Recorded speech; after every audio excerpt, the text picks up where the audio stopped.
30 de mayo de 1961, el fin de la tiranía. El pueblo dominicano, de manera histórica, se levanta contra la dictadura de Rafael Leónidas Trujillo. Te invito a que me acompañes en Hablemos de Historia para conocer el rol de la sociedad, el rol de la mujer, el rol de hombres y mujeres que se levantaron para que hoy tú y yo podamos disfrutar de una libertad y una democracia. Acompáñame en Hablemos de Historia.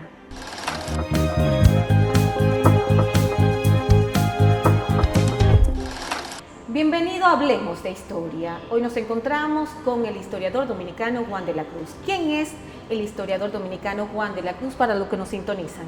Juan de la Cruz, profesor de la Universidad Autónoma de Santo Domingo, Premio Nacional de Historia en 2017, con la obra La Guerra de la Restauración, Triunfo del Pueblo Dominicano en Armas, otorgado por el Ministerio de Cultura de la República Dominicana. De igual manera, Premio de Ensayo Pedro Francisco Bonó en Funglode 2012, con la obra La Filosofía Política y Jurídica de Juan Pablo Duarte.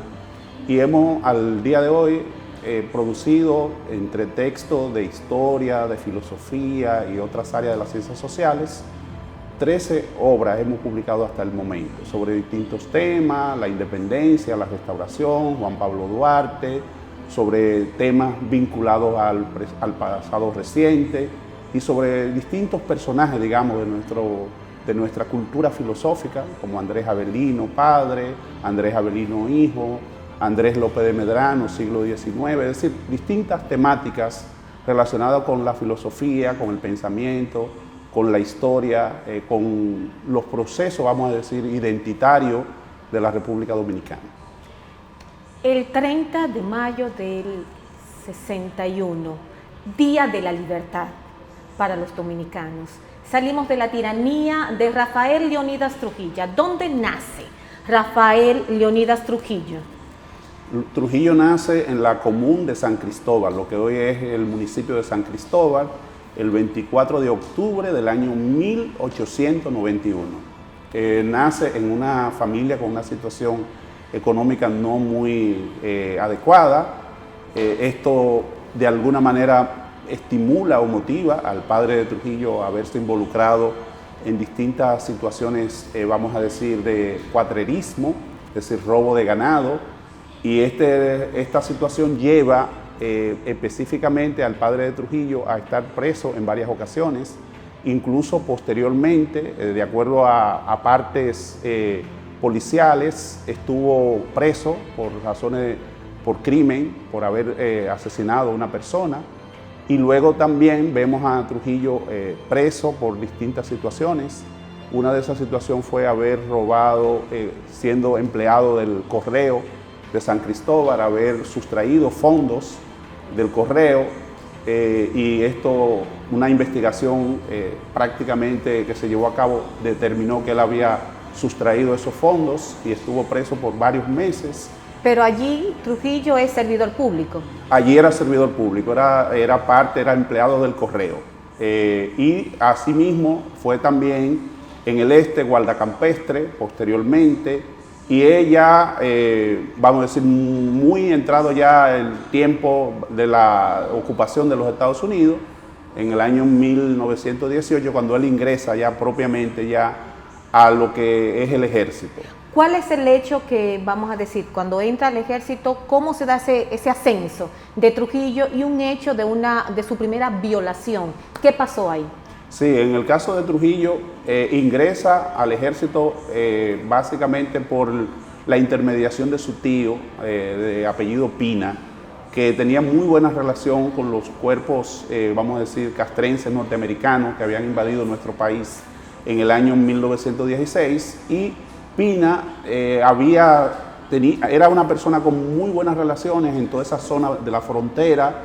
Había conocido ahí a uno de los oficiales, creo que de apellido McLean, y en esa relación él pudo establecer, vamos a decir, un vínculo muy estrecho con ese personaje, que era encargado de lo que era la aduana fronteriza Haití, República Dominicana en ese momento, que como todos sabemos las aduanas pasaron a ser propiedad de los norteamericanos por mucho tiempo, y entonces Pina había establecido ese vínculo muy estrecho con este oficial de Marina, y eso permitió que él intercediera para que Trujillo ingresara al ejército en 1918 y que ese expediente negativo que había tenido Trujillo prácticamente lo desapareciera, lo borrara, para que no quedaran las evidencias de su vínculo, vamos a decir, con esas acciones delictivas de épocas pasadas.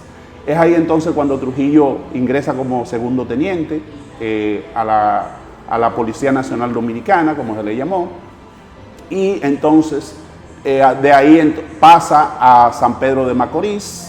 En San Pedro de Macorís, específicamente en Los Llanos, San José de los Llanos, ahí hay una denuncia de violación de una jovencita menor de edad hacia el año 1922.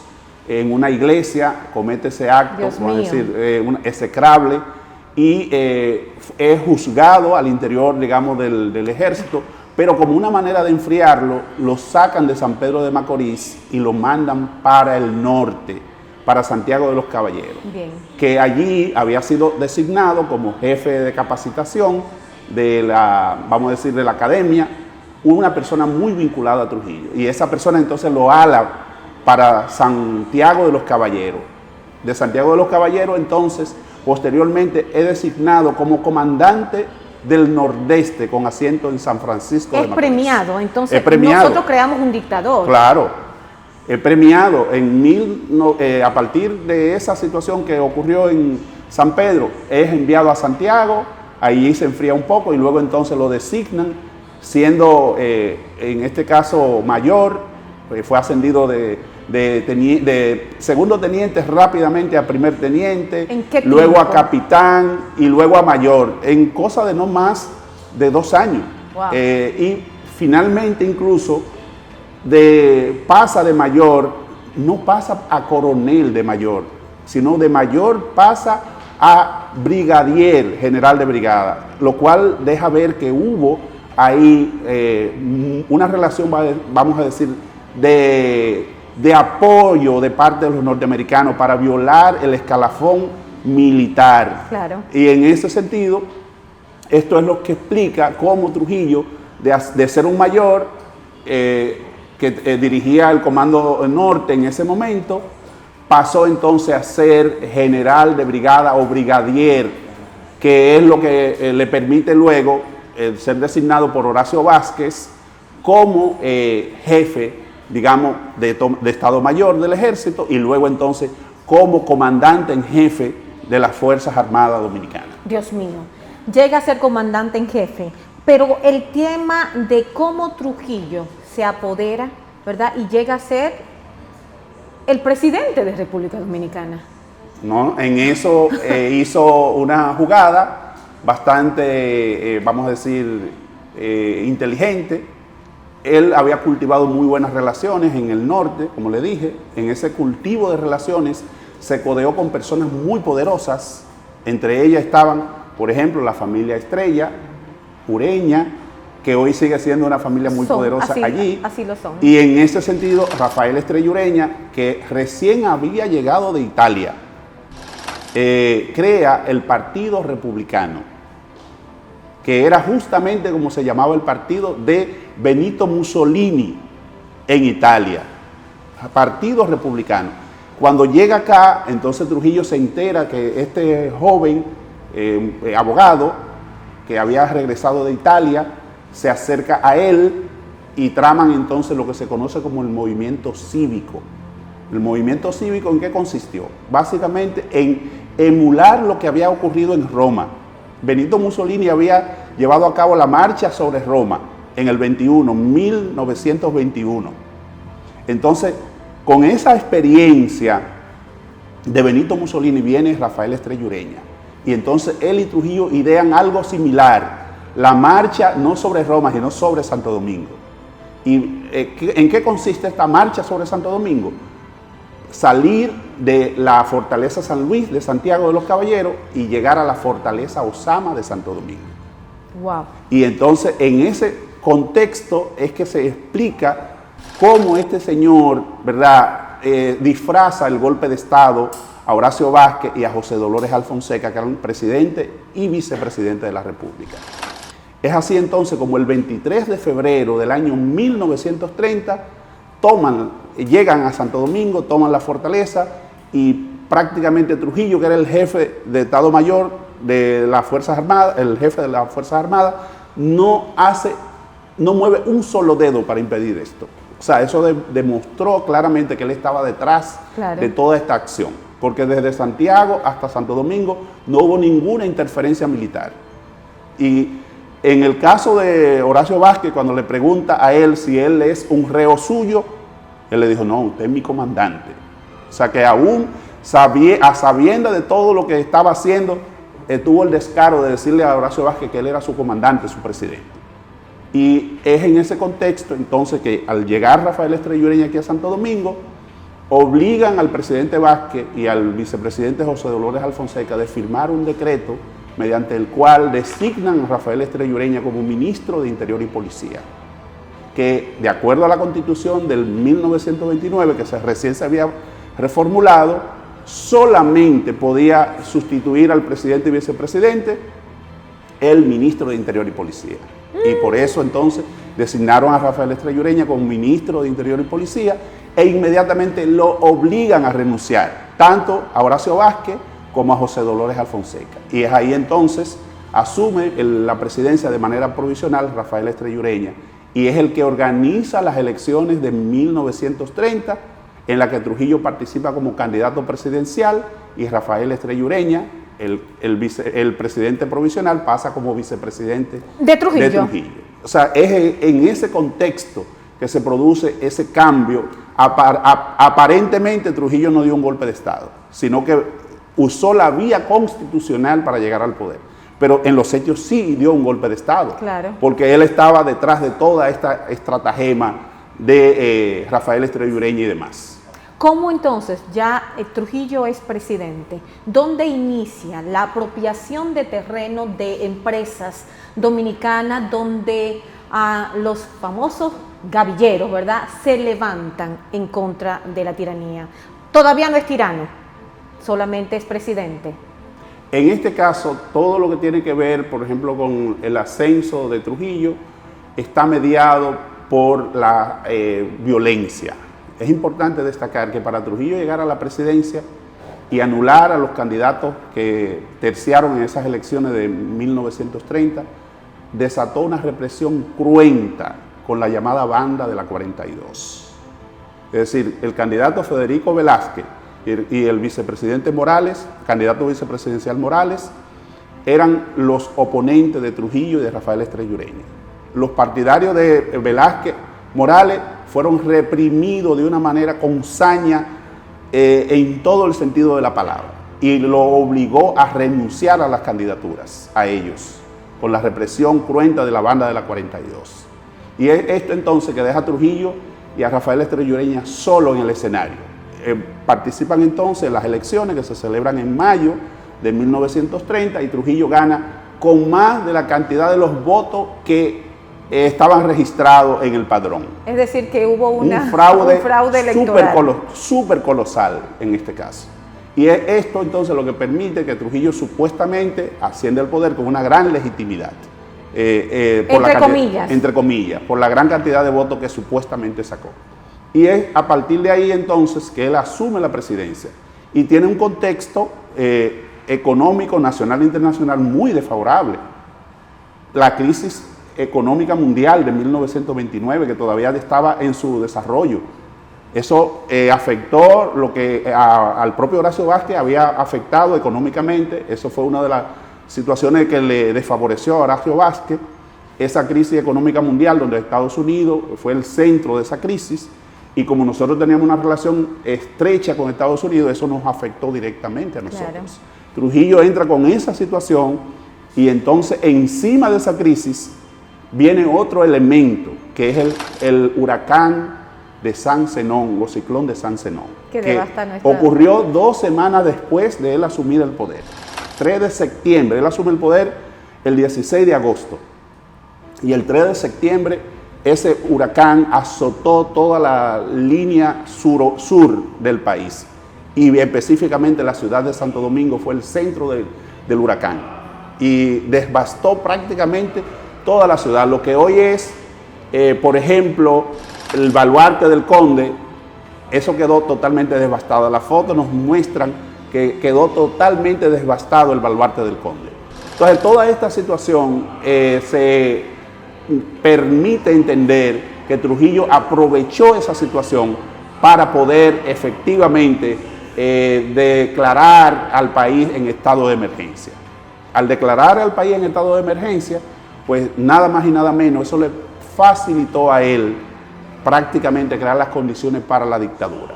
Nadie podía salir en horarios nocturnos, todo el que salía a las calles podía ser apresado, porque se entendía que podía estar conspirando, o en fin. Y esto lo aprovecha Trujillo para salir primero de los enemigos declarados.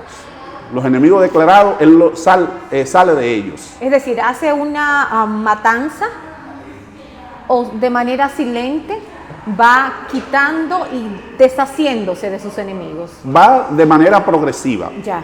Lo va haciendo de manera progresiva en el siguiente sentido. Primero, hubo personajes que lo apoyaron, como es el caso de Desiderio Arias, que Desiderio Arias en este caso lo apoyó, pero al darse cuenta de lo que era Trujillo, empezó tempranamente a conspirar contra Trujillo. Y Trujillo no se dio cuenta de esto y, siendo senador por Santiago, lo mandó a asesinar. Y la cabeza la exhibió en bandeja de plata por todo Santiago de los Caballeros. Dios mío. Pero asimismo ocurrió con la familia Mainaldi Reina, tanto el Mainaldi Reina como su esposa, que estaba embarazada, lo asesinó porque eran partidarios de Vázquez. Dios. De igual manera, hubo otras situaciones con otros personajes que todos, por ejemplo, conocemos, como es Ciprián Bencosme. Hubo una conspiración ya de varios intelectuales, entre ellos Juan Isidro Jiménez Grullón, Juan Yo quiero Bosch. hacer un paréntesis. La joven que él viola en San Pedro, ¿qué pasó con los padres que denunciaron? Fueron asesinados. Por eso mencionaba ahorita que sí. estábamos apoyando y creando un dictador. Un dictador, sí, fueron asesinados. Y asimismo luego otras personas que hicieron denuncia de que él estaba estafando, prácticamente tomando recursos de... Apropiaciones de terreno. Sí, él era, por ejemplo, él era encargado de supervisar en toda la parte los juegos de azar. Y él entonces, en lugar de sancionar a aquellos que estaban de forma ilegal, lo que hizo fue llegar a acuerdo con ellos para que le dieran mensualmente unos recursos. Dios. Es decir, que prácticamente todo eso nos muestra que era un estafador por excelencia y que se amparó en el uniforme para hacer todas sus fechorías. Trujillo, su familia, en el ámbito de la agricultura, las apropiaciones que hicieron ellos, que de hecho recientemente uno de nuestros periódicos de circulación nacional menciona, ¿verdad?, que Trujillo y toda su familia fueron los más ricos de la época. Claro, claro. De acuerdo a las estimaciones en dólares, se estima que Trujillo manejó alrededor de 800 millones de dólares, que lo colocó como uno de los 6 hombres más ricos del mundo. 800 millones de dólares manejó como parte, digamos, de la fortuna, tanto en las inversiones como lo que tenía en el exterior. O sea, se estima alrededor de unos 150 a 200 millones de dólares en bancos suizos y en otros bancos extranjeros. Y en el caso de las inversiones aquí en el país, en más de 11 empresas tenía inversiones al momento de ser ajusticiado. Y de igual manera también tenía otro tipo de, vamos a decir, ya de dinero efectivo y demás. Todo en general se estima en 800 millones de dólares su fortuna al momento en que se produjo el ajusticiamiento. Es importante mencionar, entonces, las personas que hoy en día dicen, necesitamos un Trujillo, estamos escuchando, estamos viendo lo que fue la tiranía de Trujillo, la dictadura. Podemos decir que fue sangrienta, fue devastadora. Hoy todavía hay familias que lloran la ausencia de sus seres queridos. ¿Qué podemos decir como historia? El pueblo que no conoce su historia es capaz de poder volver a repetirla. En primer lugar, decir que quienes dicen esto desconocen lo que ocurrió. Eso y esto, que no hemos dicho de un Trujillo que todo lo que tocaba hacía como el rey Mida, que lo convertía en oro. En el caso de él, todo lo que tocaba debía llevar su nombre. O sea, por ejemplo... Por eso la ciudad Trujillo. La ciudad Trujillo en el 35, o sea, se le cambió el nombre de Ciudad de Santo Domingo por Ciudad Trujillo. En el 32, es decir, 2 años después, en la provincia de San Cristóbal pasó a llamarse provincia Presidente Trujillo. Y asimismo, Baní pasó a denominarse provincia José Trujillo Valdés, su padre. Lo que hoy es Nagua pasó a llamarse provincia Julia Molina, que hoy se llama María Trinidad Sánchez. Lo que antes era, por ejemplo, Elías Piña, pasó a llamarse provincia San Rafael, que tenía el primer nombre suyo, le puso el San Rafael para disimular un poco. Pero también podemos destacar que Dajabón se llamó provincia Libertador. El Libertador era ¿quién? Trujillo. Pero de igual manera podemos decir que todo esto revela claramente que Trujillo, todas las cosas que él entendía importantes debía llevar su nombre. Y debían de ser de él también. Y debían ser suyas. Por eso podemos hablar del caso de las hermanas Mirabal y muchos temas más. Así es. Continuamos en Hablando de Historia.